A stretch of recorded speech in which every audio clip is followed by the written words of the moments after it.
A 2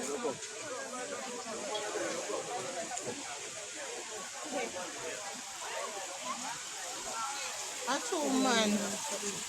That's like son, you know? I've seen many posts on social media and received WhatsApps and telephone calls in relation to the fake news circulating on social media in relation to the discovery of oil on our shores or off our shores. As Minister, I can categorically state that there's no such thing. It is absolutely fake news. I, as Minister, would be the first one to be excited to share any such good news if and when that happens. So until such time as you hear from me, while I'm Minister, disregard all information in relation to Jamaica's discovery of oil. It is just simply untrue. Welcome to Crime Time News and Entertainment with a Buzz. So the voice note that you just heard is of your Energy Minister. He controls the energy and I think transportation portfolio in Jamaica. Now we've been hearing all of the stuff on social media, on the news and even in a real life that they found an excessive amount of oil, be it in the premature stage right now. And they are doing all sorts of survey, all sorts of exploration, and some sorts of rich company from overseas, UK, is going to come and start dig and see if the oil that is there is the oil that is used in the oil market. And if it works out, Jamaica double the GDP, gross domestic product. That is the amount of oil. So therefore, it would change the landscape of Jamaica economically. However, when we listen to the energy minister, and like I said, he controls the energy portfolio, you would think that, yes, he has some sorts of knowledge of if there was any sorts of fine, because this would have been massive. This would be some sorts of game changer. However, he is denying that the fact that there's any sorts of oil and that it is all rumors and propaganda. Now, people, I am not the first one that spoke about this. As a matter of fact, when I first heard, because I know so the biggest liar them on social media, I went on Google and I searched and I received several different things saying the same thing that I was hearing all over social media. So in my mind, I thought that if you found it on Google, then it must be true. However, here are the facts about Google.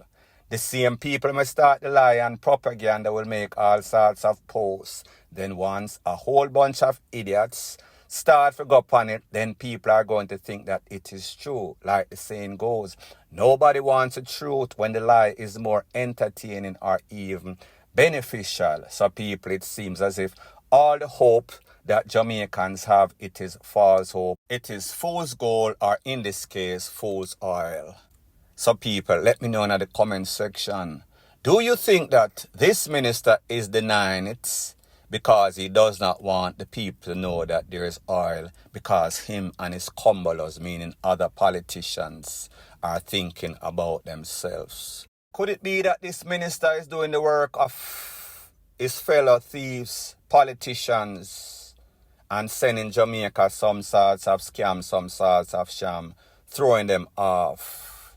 Wouldn't that be a barefaced lie? But then again, when we think about Jamaica, it is run by a bunch of wolves, hyena and thief. Politicians they are called. All of them. What do you think? Let me know in the comment section. Point blank and period. So the next thing that is popping in the news is that we saw that a JDF soldier lost his life in a Denham town a couple of days ago. His name is Private Damville. He lost his life under controversial means.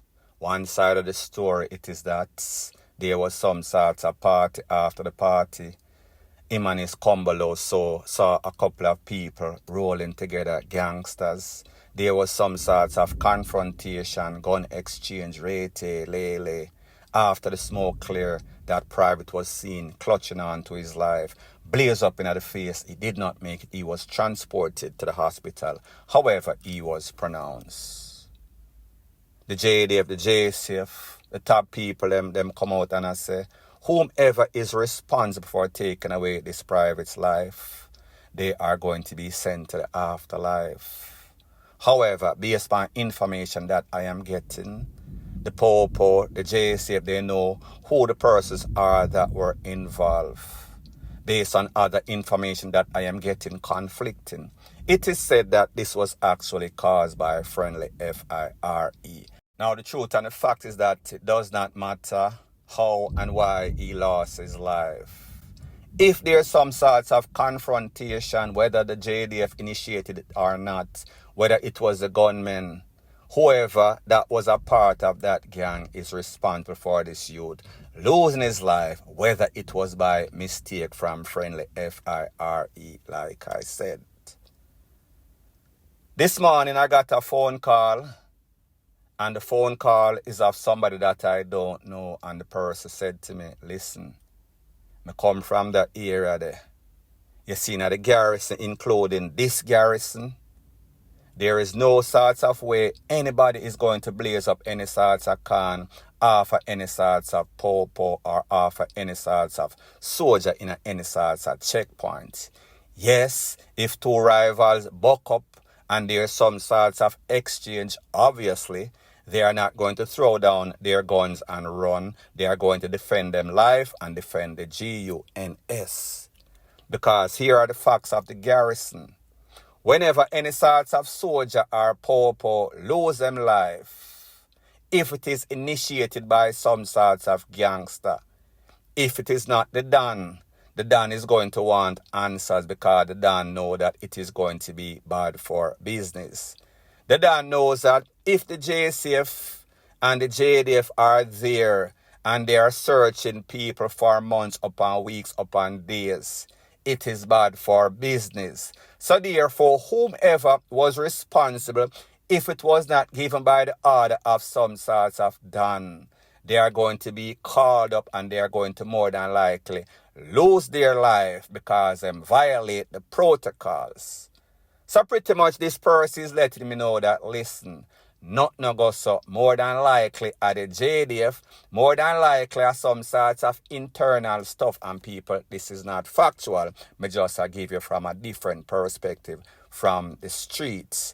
And this is my disclaimer again, because I know people like to twist up people's word and misinterpret it conveniently. Not to say that these gunmen will not take on the JCF or JDF. They are not brazen enough. But they know the repercussion. Nobody wants that type of smoke, especially in a them era.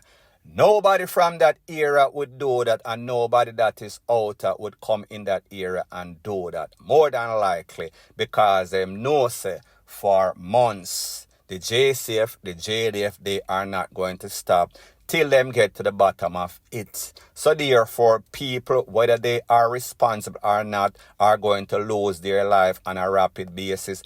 People are going to get locked up, innocent people included. So therefore, it is bad for business of the badness. Point blank and period. Now, the next thing that is popping in the news, it is called like father, like son, however, 2 different times. I am speaking about a young youth that lost his life along Red Hills Road a couple of days ago. His name is Dale Campbell, known on the street as DULLY. Father used to be a taxi man, like me say, back in the days, it was more safer. However, DULLY decided that he is going to run his cab in the night time, and people usually warn him, say, listen, DULLY, you can't be doing that, especially when you are running along Red Hills Road, where there are so many gangs, so much extortion. It is also said that DULLY once left from Kingston, went to St. Anne, go look for some sorts of girl, and the people must say, DULLY, leave that girl there alone. You know. You can't leave from all the way which party there in Kingston to come up here to come look for a woman. People, I don't know if that woman they have anything to do with it, or was it some sorts of extortion. The people them want him, leave the night shift alone. It is not safe, especially with these extortionists that are leaving from Spanish Town. They're all over Red Hills Road, transplanted all over the place. But it seems as if DULLY did not listen, and people, here are the facts. As somebody that is making their honest living, I don't know anything about Dully being any sorts of person that have any sorts of double life. So I say this to say that it is because of some sorts of extortion, some sorts of GYAL, or some sorts of robbery. I doubt it very much because they did not take anything. Them just slap out the whole line marrow. Like you heard in that video that I did maybe about 24 hours ago. So it is a very sad state of affair in a Jamaica that you can't do illegal work. You can't just leave out of your yard whichever shift. You have to pick and choose when is the least dangerous time to do your job. If you're a part of the JCF, JDF, or taximen, it seems as if you are on the high risk that are marked for DEATH. So therefore, you know, say, whenever you go out to do any of those jobs, you have to be careful. You have to have your third eye in at the back of your head. And even sometimes that don't work because sometimes you are just caught slipping, caught at the wrong place, at the wrong time, and reach to the wrong place, meaning the afterlife. Point blank and period. Half light son. Everything else.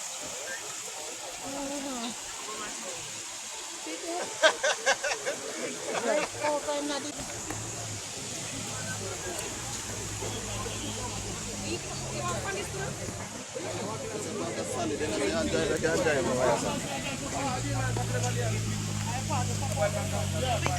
Now, the next thing that is popping in the news, it seems as if the roads of Jamaica are like some sorts of landmine.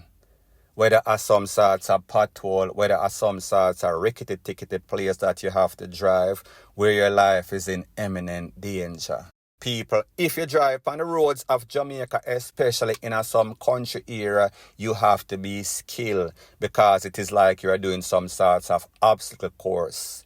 And obviously, in this case, we see these people that was driving a place that is called Pedro River that is in St. Anne. It did not work out too well for them. It seems as if there was some sorts of slippage. Well, not seems, it is obvious.